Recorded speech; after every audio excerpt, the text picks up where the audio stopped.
Coltrane, such an improved stayer last season, is getting better all the time.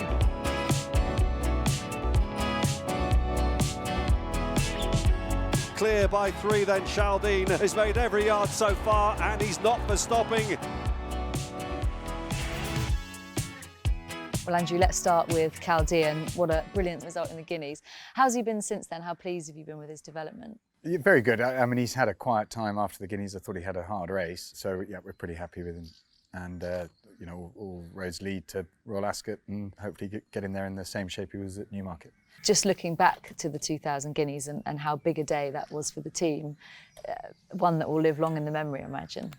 Yeah, I mean, the Classic's a big deal, particularly the Guineas. To get it that early in the season is a huge effort. And it was more of a relief, to be honest, because I think having won the Dewhurst, you sort of go spend the whole winter with high expectations, and you get there, and it was rather more of a relief than feeling of ecstasy. But you know, great one to get on the board, and everyone was rightfully very happy with themselves.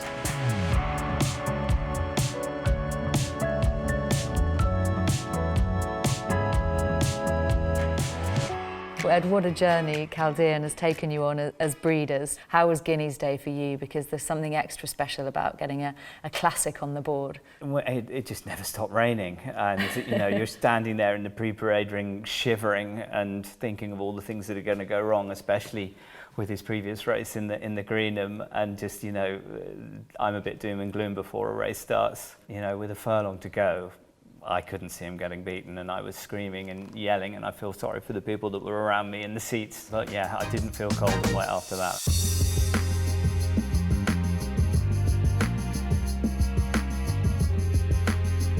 Did he surprise you? Because it feels like he's surprised and maybe crept up on observers and fans of the sport. Not particularly. I mean, he showed a lot of, well, he was showing good promise here before he ran. He may foal, so we started him a little later.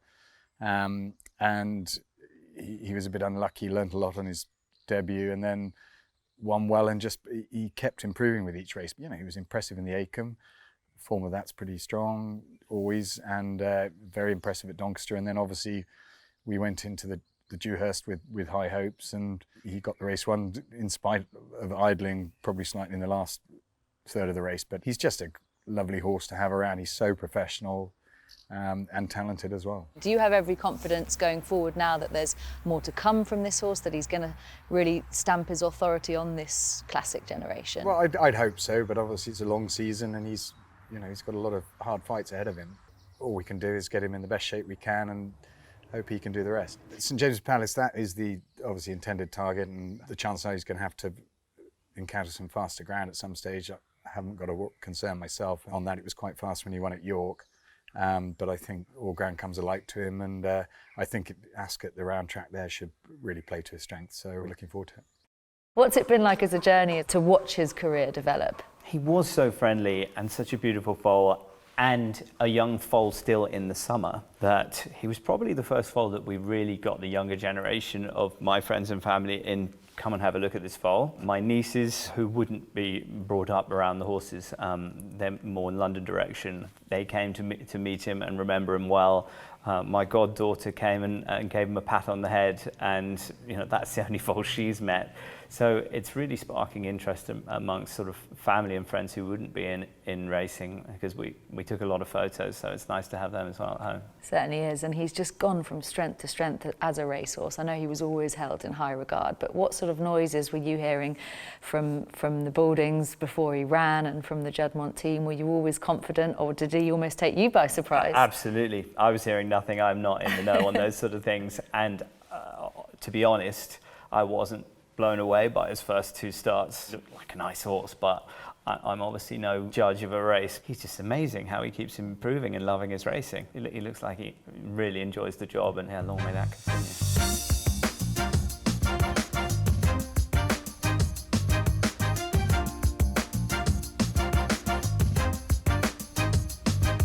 Coltrane certainly ticks a lot of boxes for the Gold Cup. I mean, he looks better than ever when we saw him at Ascot last time. You must have been really thrilled with the development he's made from 5 to 6. Yeah, he's a bit of a star. I mean, he wasn't an expensive yearling. He's been a pleasant surprise from day one, really, in everything he's done. He looked absolutely stone cold useless as a 2-year-old, to be honest. I mean, he could hardly get up to the top of the gallop, and just improved and has improved with racing. And obviously he had a setback at the end of beginning of his 4-year-old career, missed a lot of that, and the way he's come back is an absolute tribute to his steel. He's just a fabulous horse to train, and I thought he was very impressive in the Sagaro. So if he can produce that sort of performance at Ascot on Gold Cup Day, he's got to be a player.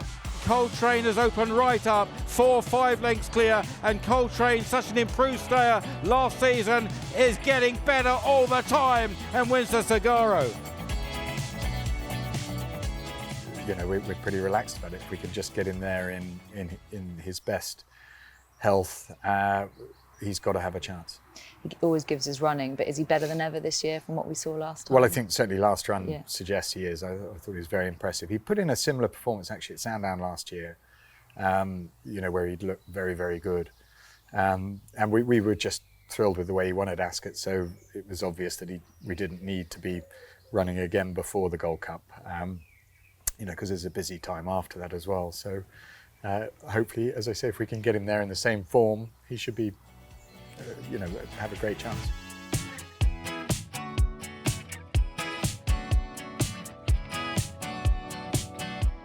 He's the third Master Craftsman that we've owned. The other two were both very good horses, so it wasn't difficult for us to look at a Master Craftsman. He was from a sire that we like, relatively at that time unfashionable, and he was the type of horse that we buy. I think, true to say, Janice and I know what we like. So if we like a horse, then we will fight for that one. But we would never dream of trying to say that we know more than the people who really know what they're doing. He was broken by someone called Katie Lyons, who loved him to bits, but he was the last horse of our string to come to Andrew, and the feedback from Andrew as soon as he arrived was he's very, very, very slow. And it got to the point where Andrew said, look, I'm going to have to put him on a race course, but I think it might be embarrassing. And he turned up and came second first time out, and he's never really looked back from then. He had a good 3-year-old career. He won the Melrose, and he came at, I think, a creditable 8th or 9th in the Cesarewitch. And then he got injured, and we honestly didn't know whether he was ever going to come back at all. He reappeared back end of his 4-year-old career on Your Weather, and it's fair to say he didn't set the world on fire. Chester Cup onwards last year, he just got better and better. And he's now part of the family. I mean, he's one that we won't sell. As you well know, we are known for trading our horses. It's how we keep the whole thing afloat. But no, he's part of the family. So you're going into a Gold Cup now with a favourites chance. I mean, what a feeling. Does it feel kind of pressurised with that kind of reputation going into a race like Ascot, or something to enjoy, I guess? At the moment, it's enjoyable. Yeah. On the day, I don't know. You'd have to ask me on the day. We generally don't like being favourite for anything, and so part of me is hoping that something else comes along. He deserves his place, and he deserves where he is in the betting market right now. I mean, I hope we can just enjoy the day. There's going to be lots of good horses there, and I hope he turns in a performance. And there aren't many who've had a better season than he had last year, so I think he's definitely there on merit, and we'll be proud of him whatever happens.